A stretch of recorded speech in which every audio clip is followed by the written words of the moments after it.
السلام عليكم ورحمة الله وبركاته. الحمد لله رب العالمين، أصلي وأسلم على نبينا محمد وعلى آله وصحبه وسلم تسليما كثيرا. أما بعد، walaalyaal waxaan jeclaa maanta inaan idinla qaybsado qiso runtii aad iyo aad u muruga badan.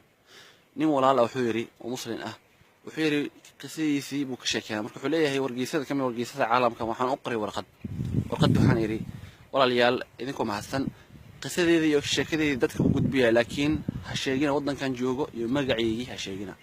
ويران waxay ku dhacday nin dhalinyaro iska ahaa oo meel jaamacad ba wax ka baran jiray, meel wax maaragtay oo wax barasho oo meel wax laga barto ba wax ka baran jiray. marka wuxuu anagoo wax barashadii wado ba waxa dhacday inaan gabar is baranay. gabadhii markaan is baranay, gabadhii waxay noqotay gabar aad u wanaagsan, xiriirkina aad bay u fiicnaatay. markii dambe waxaan bilaabay inaan isla soconno, dad loo qof is jecel baan dhaxmaray.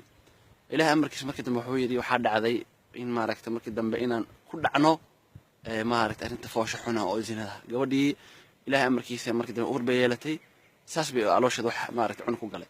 markii arinta markii dhacday aniga waan ka carray, gabadhii waa inkiray arintii. waxaa yimaaday gurigaan degno, waxaa yimaaday wiilka la dhashay gabadha. wuxuu yiri niyow adaa gabadhii cuna ka dhalay, waa kan mas'uuliyadiis qaad. wuxuu yiri aniga maxaad cadeen haysataa aniga inaan gabadhan maaragtay aabaha u hay maaragtay cunuga.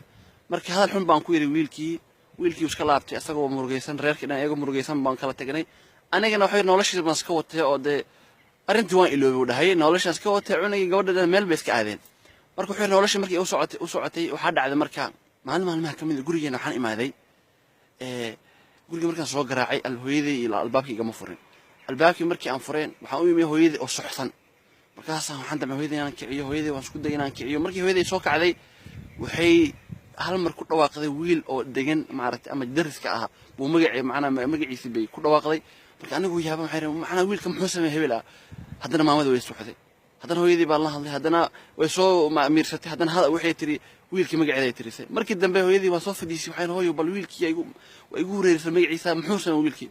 wuxuu yiri wiilkii waxa way gabadhii walaasha ahayd, ma garanaysaa guriga joogto wanaagsanaa buu gabadhii madaxa ka qaatay oo de gabadhii buu intuu u sheekay. markii dambeena de cunug ka dhalay, cunug maaragtay oo xaraan ah. marka aniga intaan xanaaqa caatfad qaatay baan wuxuu aaday wiilkan u tagay. waxaan walaaliyo maxaa gabadhiisa walaasha ku sameysay oo de adaa maaragtay mas'uuliyadda qaad cunugan maaragtay meeshan dhalan doona. ninkii wuxuu igu yiri maxaad cadeen haysataa, maxaad cadeen haysataa aniga gabadhaada walaasha ma garanayo. ninkii wuxuu hadalkii markuu igu yiri hal mar waxaan soo xasuustay hadalkii aan ku yiri wiilkii maalintii.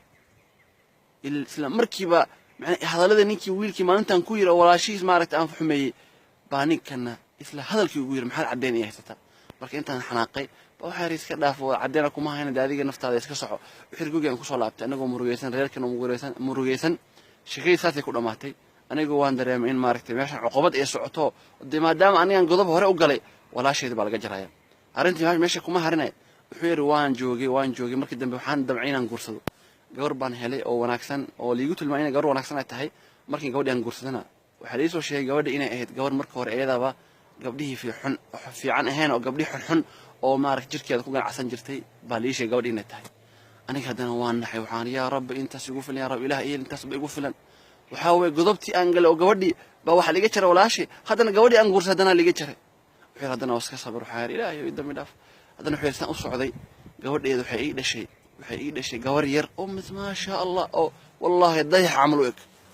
markaas wuxuu yiri gabadhi aad iyo aad baan u jeclaa. wuxuu yiri gabadheedu waxay bilowday inay weynaato hadasho. markii 6 jir ay gaadhay baa maalin dambe war waxa ay imaad ligu yiri gabadhaada 6 jirka ah waxa faraxumeeyay ninka ma garanaysaa oo ma taqaana washmaanka gurigu ah baa gabadhaada faraxumeeyay.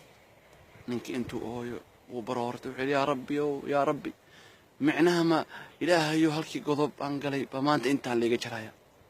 حقيقة نحير دتك وحن رأينا وشياقو إن هداد قلت أدقشت أما قضب أدقشتها لين إن والله جل وعلا كأركينين والله سبحانه وتعالى أوصل مالك وأرجودي دونين دتك أسمان تعدل المسك. وحاول إلى جل وعلا الله جل وعلا وحاول إلى جل وعلا وحاول غيره ليه والله ليال غير أيو ليه والله ليال. الله جل وعلا محيري إن بطش ربك لشديد. قبشة الله جل وعلا أدبي وحنون بضنته إلى جل وعلا كبرينا ولا ليال قبشة إلهي لنا قبض بادي. لكن وحد أوجاتها كان ما أنت قبلها أمر ربعين مارك قبلها دتك أو ربعين أمو فرحمي أما إنه ولا شيء قبض بادي كما أما كهليو وحد أوجات أدينا ميل بالوقوف عليها. haddii adiga dhibaatada kugu dhicina waxay ku dhici doontaa kuwa kula dhashay godobka maanta had geshid ogow waa lagaa jari doonaa marka walaalayaal aan ka tusaale qaadano oo aan barano oo qisaskaan aan ku qaadano waano oo ah maaragtay waxaad qisbatid baad leedahay waa dunya ninkaasna waxaan ugu baran ilaahay inuu dambi dhaaf maaragtay intaas musiibo ah inuu ilaahay jalla wacala uu qoro ilaahayna asaga dambigiisa dhaaf anagana aan dhaafo barakallahu fiikum jazakumullahu khayran jazaa. Wassalaamu calaykum waraxmatullaahi wabarakaatuh.